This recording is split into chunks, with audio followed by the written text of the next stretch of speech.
Voici un petit montage sur une expérience récente que j'ai eue. Comme on dit dans une vie, on a des moments de révélation ou des moments charnières ou des moments clés. Je dois dire que de découvrir cette Tesla a été pour moi un peu comme les premières expériences avec la micro-informatique ou l'arrivée de Windows 95 ou du Apple ou du Mac. Bref, c'est une présentation qui se veut très, très spontanée, pas très détaillée. Donc, je ne tomberai pas dans toutes les spécifications, mais je voulais juste faire un petit montage rapide. Alors, il s'agit de la nouvelle acquisition de ma sœur chérie qui s'est empressée d'accepter de me faire partager l'expérience et de me la faire conduire. Alors, première constatation, on découvre qu'il n'y a rien sur le tableau de bord à part cet écran tactile, un peu comme un gros iPad. Ça fait vraiment penser, dans le fond, à nos tablettes. Et deuxième constatation, je vais faire passer les petites clips vidéo pour qu'on puisse voir ce que ça donne. Tout est commandé par des molettes ou des petites roulettes sur le volant. Donc, on peut peut-être regarder cette partie-là, puis ensuite, on continuera pour une autre section sur la conduite de la voiture. On est en train de regarder les commandes de cette Tesla. C'est écœurant. Hein? C'est incroyable. C'est l'environnement Ça, de c'est navigation. l'environnement de navigation. Ça, c'est notre voiture. Ça, c'est notre voiture. Tout est contrôlé par l'écran ici. Ouais. Elle s'appelle Pichounette. Pichounette. Ouais. Ça, c'est le nom de la voiture. Elle a un nom. Puis mettons, reviens au miroir, juste montrer à Suzanne. Oui, alors voilà, ici, rétroviseur, on ajuste. Puis là, ben, on ajuste avec ces petites pinouches-là sur le volant. Fait que regarde le miroir, il va monter, il va descendre. C'est ça. Attends, c'est celui de droite, je pense. C'est sur celui de gauche. Ah, ok. Fait que si je fais ça, ouais, il bouge. C'est juste c'est pas très perceptible à l'écran, là, mais. Ouais, ça marche. Donc, c'est avec les boutons ici que tu contrôles les choses. Ouais, tout est ici. C'est un écran sur 4 pneus. Incroyable. Malade, hein? Puis t'as plus de. Regarde ça, le tableau de bord, c'est tout dépouillé. Il n'y a presque rien. Ouais. Puis ici, tu vois, fascinant. Tu as beaucoup de rangements. Beaucoup de rangements ici. Beaucoup de logements. Et ça revient vraiment à cet écran-là. C'est pour ça qu'on dit que c'est une voiture à iPad. Alors, ça, c'est le vent. Alors, on ouvre ici la ventilation, puis on ajuste la buée. Tu vois-tu? Elle monte, elle descend. Tu vois? Si tu l'as dans les yeux, même chose juste pour ici. Juste un peu le zizouc. À gauche. Ouais, c'est ça. Tu vois? Oh, c'est débile. C'est débile, hein? Fait que tu veux l'avoir d'en face, tu te la mets comme direct. Tout simplement. Tu touches avec ton doigt, puis tu te l'envoies où tu veux. Ah, c'est incroyable! Tu vois? Puis là, on a baissé. Incroyable! Puis là, on l'a synqué. Sinon, ben, tu ajustes toi ou moi. C'est du bon français, ça, Madame Thibault? Ben écoute, je suis tellement énervée que je sais plus parler. Et là, tu vois, elle est là, Luc. Elle a la caméra. Fait que si je clique là-dessus, je fais sauvegarder enregistrement. Ouais, là, on parle des caméras. Ouais, ça, c'est les elle a son petit disque de backup ici, là, qui enregistre tous les événements, les caméras, ce que les caméras tu vas prennent. tirer dessus, oh non, je m'excuse. Est-ce que tu que. Attends un peu. Non, elle est bien rentrée. Non. Juste deux moments. C'est juste ta peur, là. C'est ton nouveau jouet, je te comprends. Je capote, je capote. Tiens, lève-la, elle est revenue. Alors là, tu cliques là-dessus, puis tu fais sauvegarder enregistrement. Tu vois? Alors, le gars doit être garé pour viser. Remonte donc les caméras, Sophie. On voit toutes les caméras encore. Oui, les caméras sont ici. Ici, caméra. Je vais faire un montage vidéo de ça. Ça, c'est la caméra en avant, les caméras de côté. Montre-moi donc l'autopilote aussi, juste pour voir les paramètres. L'autopilote, ça c'est quand on... Oui, c'est ça ici. Ça c'est pour que la voiture conduise toute seule. La voiture conduit toute seule. Alors là, tu choisis tes avertissements de collision frontale et tout. Alors, elle conduit toute seule, tu lâches tout. OK. Puis on va faire l'essai tantôt, là, puis je vais le filmer. Incroyable, OK, j'arrête ça. C'est malade, hein? Autre observation, constatation, le volet connectivité du véhicule est incroyable. Il y a 6 caméras de surveillance.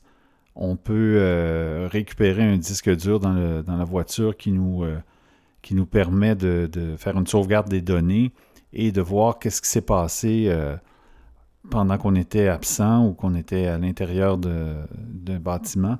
Et quand je dis connectivité, je veux dire aussi qu'à distance, avec le téléphone intelligent, on peut, par exemple, faire démarrer la climatisation, déverrouiller, j'imagine aussi, puis toutes sortes de choses. Et donc, c'est une intégration complète avec nos téléphones intelligents. On va regarder maintenant le volet conduite. On a fait un essai routier, puis vous allez voir que la fonction d'autopilote fonctionne, mais que c'est pas infaillible. Donc, on n'est pas en train de se canter puis de dormir pendant que l'auto conduit. C'est pas du tout comme ça. Mais tout de même, c'est assez impressionnant. Donc, on va regarder cet extrait-là. Puis aussi, la puissance de l'auto est absolument incroyable. 0 à 100 km en 4 secondes. On est littéralement écrasé dans le siège quand on accélère. Et pour terminer, le freinage de l'auto se fait en grande partie par les moteurs électriques sur les roues. Donc, on relâche la pédale et le véhicule freine. Et à ce point que les freins ou les disques, les freins ordinaires, là, les disques aux 4 roues sont à peine sollicités. Ce qui fait qu'on doit graisser les étriers des freins. Alors, on regarde ça maintenant. Alors, Fofi et Luc en direct de la Tesla en mode autopilote. C'est la première fois de ma vie que je lâche mes 2 pieds et que l'auto me sent un petit peu mal en ce moment. Ouais. Oui. Je me sens un petit peu bizarre. Regarde ici. Tu vois, là, tu indiques que tu es à 78. Si tu veux, regarde, ici, tu montes. Si tu veux aller plus vite, tu montes ici ta vitesse. OK. Tu vois, 79, 80. OK. Tu vois, là, mettons, là, il va falloir que tu tranches à gauche. Là, Comment je fais ça? Avec le volant? Elle devrait le faire tout seul. Elle va le faire tout seul. Elle va le faire tout seul, oui. Va-t-elle le faire? Oui, parce que l'algorithme voit les flèches. L'algorithme voit les OK, flèches. on va voir si ça marche. Donc, je touche à rien en ce moment. Mais là, il y a une voiture à gauche, là. Oui. Elle le fait pas. Elle le fait pas? Hey, on va avoir un accident, là. OK. Ouais, non, ça marche pas. L'autopilote, ça marche bien, sauf que tantôt, il y a eu une petite anicroche parce que c'est pas vraiment rangé. Là, c'était une route une ligne qui allait vers la gauche. Mais ça fonctionne. Là, tu contrôles, là. Non, je fais rien, là, en ce moment. OK, arrête là parce qu'on est à 9. En bas de 20, il ne faut pas le faire. OK, on arrête ça.